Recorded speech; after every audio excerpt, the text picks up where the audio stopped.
Hey there, my name is Jake Granis and I'm here today to show you my new Ruling Pen Pro brush set for Procreate. A couple of folks have reached out to me over the past couple months asking if it was possible to recreate this style of calligraphy and this tool set in Procreate. And in case you don't know what a ruling pen is, you may have also heard of a folded pen or a cola pen. Those two are basically when you cut out a piece of like a soda can or a cola can, wrap it around a cylindrical tool or stick like a pencil, and you have these two metal edges that come together as your writing edge. Ruling pen is the exact same thing. Oftentimes they're a little bit more mechanical and designed for this purpose and manufactured for this purpose. Essentially what it is it's these two metal slabs. They oftentimes have a screw that will tighten them and bring them closer together. You can also loosen them to bring them further apart. But the whole gist of a ruling pen or folded pen or a cola pen is that you have these two pieces of metal that come together, you dip them into ink, and you write with them. Now, historically, cartographers or people that make maps would use these ruling pens because they were able to produce really thin lines. So they would use them to create topographical marks on a map. More traditionally now, people are using them as calligraphy instruments. And I actually also learned today that in the Soviet Union, oftentimes people used to use them to pluck their eyebrows out. Unfortunately, mine don't actually pluck your eyebrows out, but they do a pretty good job of mimicking how a ruling pen behaves. So I'm going to jump into screen recording mode here, and I'm going to give you a walkthrough of them. So out of the box, there are 20 brushes, and I actually created a lot more for this set. They had slight variations, but I didn't want to overwhelm the user. So in a minute, I'm actually going to show you how to adjust two very simple settings in these brushes that will allow you to customize them, to make them completely different. And yeah, again, I built these brushes so that it didn't overwhelm you, but they're very customizable, so you can duplicate them and modify them to your heart's content.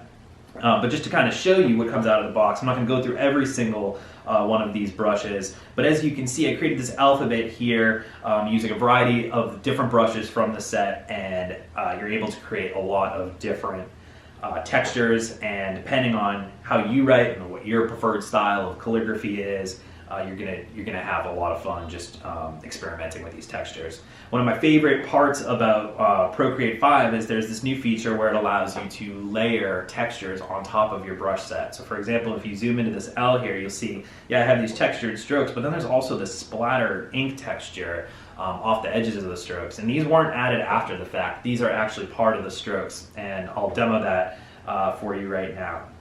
So you'll see in a lot of these brushes that some of them have like dots on the edges or ink splatters. So I'm going to choose Expressive B. Personally, the expressive ones are my favorites, but they all behave a little bit differently. And if I press down really light here, I'm not going to get a very heavy line, but the harder I press, I'm going to get these speckles of ink. So it's almost as if you dipped your pen into ink, and if you write really gently, you're going to get nice thin lines, but the harder you press, you're going to get more scattered lines and more ink splatter coming off of the edge of the pen. And these brushes are really high resolution, and what's neat about them is that the textures that are built into them are actually being somewhat randomized in Procreate, so that when you do write, not every single stroke is going to look the exact same. So I like to call them kind of like predictably unpredictable, in that they're not so unpredictable that you can't work with them, but they are unpredictable to a degree where it's not going to make your work look like it was cookie cutter. It's not going to be like stamped from a pattern. And I think that's a really important aspect of when you're working on something that's like organic, like calligraphy. You don't want it to look so uniform well, I mean, it depends on your style of calligraphy, but especially with ruling pens, you don't want it to look so uniform that it's like a font or something. So that's what's a really fun aspect of these brushes is every single time you write with them, you're going to get a slightly different result. And that's exactly the kind of result you would get from using a real ruling pen and ink. Now, as I mentioned, there's a couple different settings that you can make, or two different settings in particular, that really bring out different characteristics of the pen. So I'm just going to select this pen for this brush, for example. I'm going to create just a sample here for us to work with. And if I go into stroke path on the left here, there's a spacing slider, top one. And the more I turn that dial up, it's actually going to take the shape that the brush is comprised of and spread it out as you write. Now obviously you don't want to bring it out so far that you're losing the actual form of the stroke, but you can adjust it a little bit to actually make it seem like the pen is almost like somewhat skipping off the page, which is something that will happen with a ruling pen, especially if you press really hard. The second property that you can change is if you go to dynamics over here on the left, there is this jitter slider. It's the third slider down, and the more you turn this up, the more kind of randomized the edges of the stroke are going to become. So if you see I turn it all the way down, we have like a really smooth stroke. But if you turn it all the way up, you have a really jagged edge. And again, that paired with the spacing is also going to lend to the natural qualities that a ruling pen would produce when you're writing with it on paper.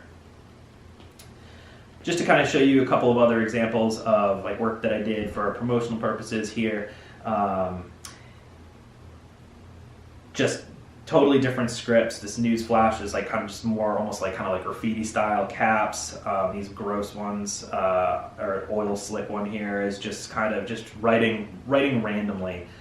If I show you like these ones though, like these two, the top are using expressive brushes. Like I said, they're my favorite, and they're more gestural. These actually behave and look exactly like a ruling pen, at least when I work with one. Some of these other ones are a little bit more appropriate for like if you have like a flat bristle brush and you're actually doing brush scripting for like sign painting. You can achieve those same effects too. Like if you were like working on like a wood grainy texture. There's also ones that they're labeled as the winged brushes within the set. So these ones down here, winged A and B, and essentially what they do is they mimic the. Actually, I'll just show you here. Clear this out. They mimic the qualities of a pen that maybe, let's say you have like a Cola pen or a folded pen, you haven't fully sanded down the edges, so the ink distribution on the edge of the pen isn't going to be totally consistent every time. That's what these wing pens mimic. So again, if you mess around with those other two settings, the spacing and the jitter will also produce completely different pens, totally different results when you adjust like these wing brush sets, for example. And then finally down here, just some different textures in some of these brushes. It's almost as if they're like kind of oily. You're pushing ink around the page in a different manner. And finally, just some other examples. So as you can see, there's a lot of different variety that you can produce with these brushes. If you are a ruling pen enthusiast, or even if you're just a calligrapher looking to try a brush set that is a little bit more expressive and gestural, I would definitely recommend checking these out. They're a lot of fun to work with. So I hope you like what you see. If you have any questions, don't hesitate to reach out or leave a comment. And I hope you have a great day. Take care.